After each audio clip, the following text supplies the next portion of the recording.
Hey, gang, this is Andy over at, I'm at Falco Canine Academy, but today we're at Crossfit Firestone in Brea, California.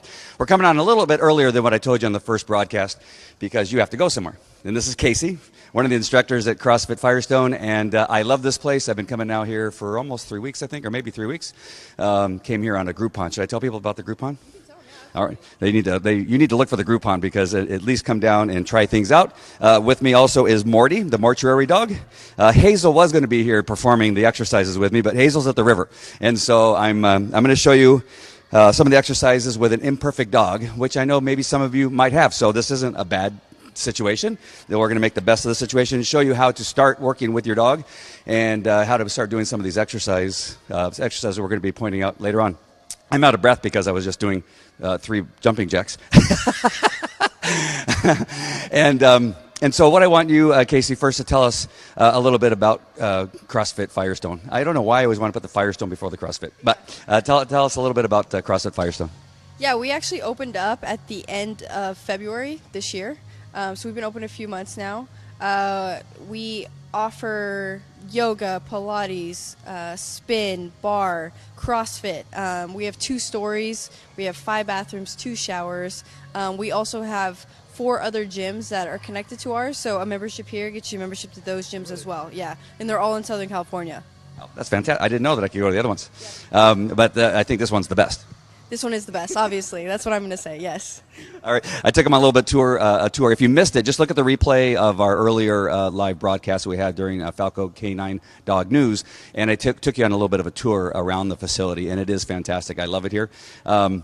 What are some of the important things that people need to know first before they get into any exercise program? I think the important thing for people to realize is that everybody has to start somewhere, and that it's okay wherever you're at. You know, just come on in, go at your own pace. That's a big thing here with boot camp, with whatever you're doing. Go at your own pace. You know, we're all friendly here. We all just want to be fit and help you with your fitness journey. So just come in and get moving. That's it. Just come in and get moving. Have a good mindset. You're ready to go. Yeah. It's awesome. I'm doing boot camp and Pilates, and I have done the yoga. Men, you can do Pilates and yoga because I'm very manly, right? Right, Casey? And I went in there, and it's actually tough. The women were kicking my ass, and the Pilates especially was a little tough. There's some of the movements and things like that aren't as easy, and I really think my legs are heavier than everybody else's. That's why it's harder for me to do those. More muscle, yeah, right? You have more muscle. Yeah, more muscle. Thank you, Casey. I knew I liked you for a reason. All right, so let's. We're going to talk a little bit about now what we're going to do with the dogs. Now, the one thing you got to remember is that dogs get tired more physically through mental stimulation, and we tend to get physically tired through physical activity. And I know that seems strange, but just think about what a dog does every day. And most dogs are running around the backyard, jumping against the fence, and that's what they do on a daily basis. They're getting physical exercise, but their minds don't get stimulated very often. They're just kind of doing mindless stuff, right? Smelling for the dog next door and that kind of stuff. So when we stimulate the brains, you would be amazed at how quickly your dog gets tired out. If you do 10, 15 minutes of mental obedience, making your dog stay and sit and that kind of stuff, your dog's tongue starts to hang out as if you've been playing Frisbee for 2 hours. And some dogs, you can throw the Frisbee for 2 hours and then go back home and the dog still looks like it can still work and still chase the Frisbee. So the connection here that we're going to make between physical fitness and mental health for the dog is that combining the two. We're going to do obedience with the dog while doing exercise for us. Many people think that when we talk about Falco Fitness with your dog that we're going to put the dog through some exercises. No, we're going to do obedience with the dogs, which is going to tire them out, and then we're going to do the physical part, which is going to tire us out, and then we both go home and take a nap is what's important. Or come here at the juicery and get it juicy. All right, so I noticed in the boot camp that we have a warm-up and then we start our exercises. Why do we need to do a warm-up? So the biggest thing in any class that you take, you always see a warm-up first. Some kind of way to get you moving, whether it's a run, whether it's just kind of moving for a couple seconds, doing burpees, getting your blood flowing. It's really crucial to get your blood flowing before you start stretching something or before you start moving it, right? We don't want to just go right into exercises. That's when people get hurt and injured. Great. And we have our...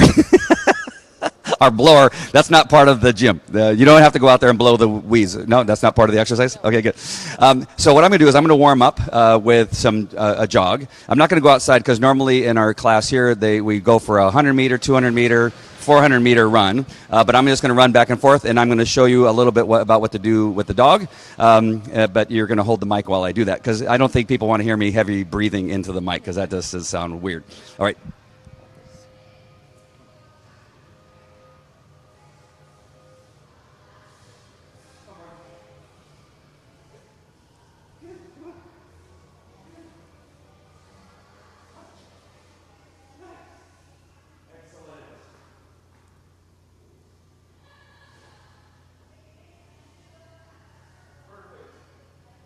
So, on our run, the key thing about running with your dog is that your dog is at the heel position.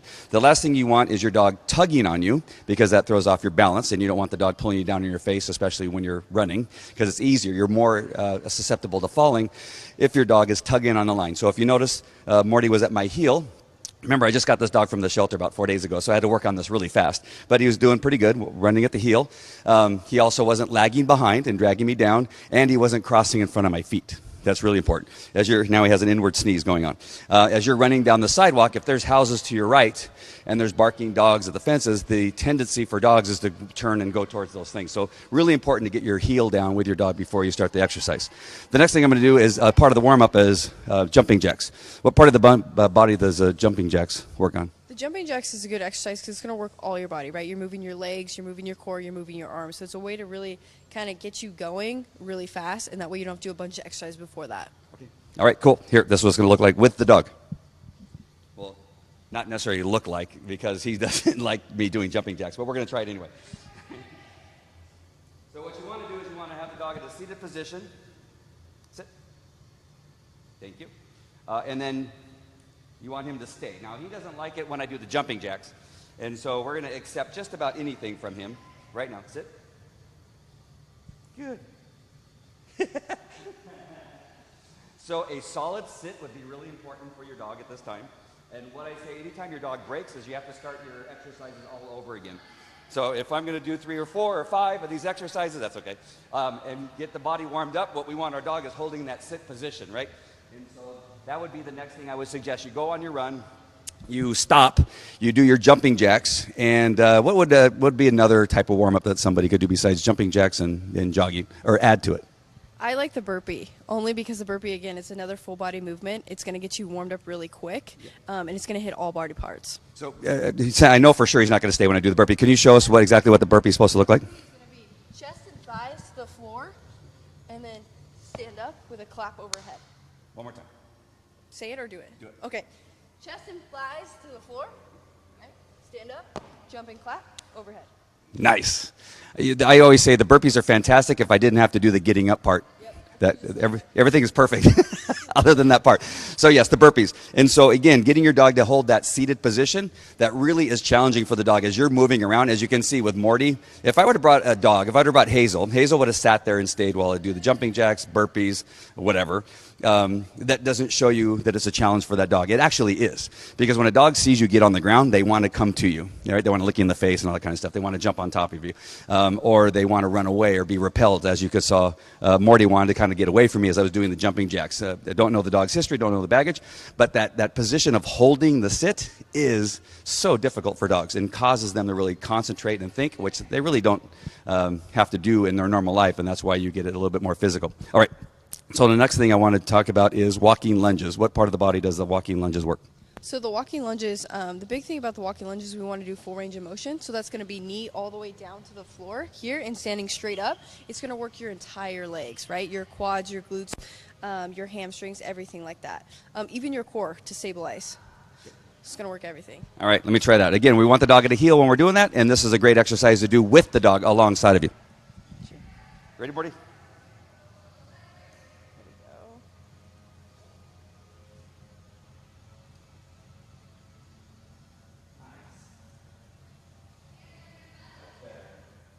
There you go.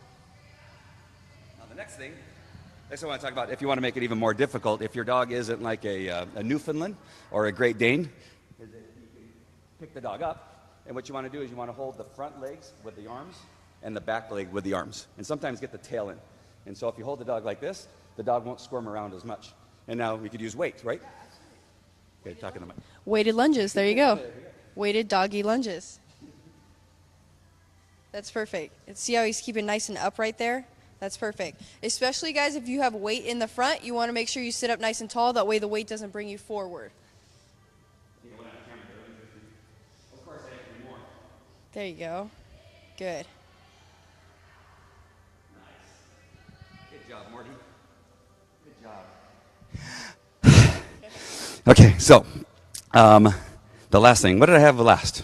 Oh, push-ups. All right, so another one that you can do. Then this one, I would prefer the dog being in a down position. But again, Morty being brand new, we've only got the sit down in our last 4 days. That you want your dog in a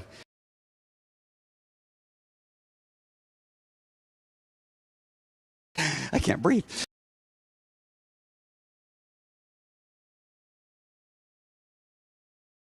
Do pretty good. There we go.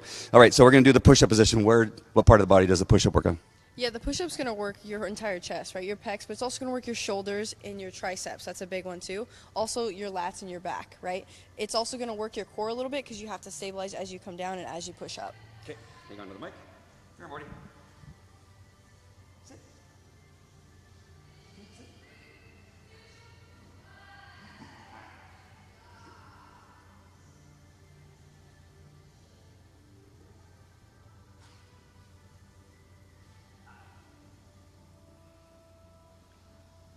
And you'll get dog kisses as you go down every time.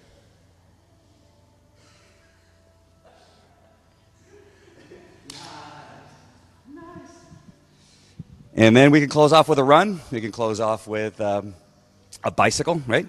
Or if you have a rowing machine like we do here at CrossFit Firestone, you have the rows. Is there another kind of like warm down exercise you would suggest? Yeah, just anything that kind of brings the heart rate down but keeps you kind of still moving. So sit-ups is a good one. A lot of people use that at the end.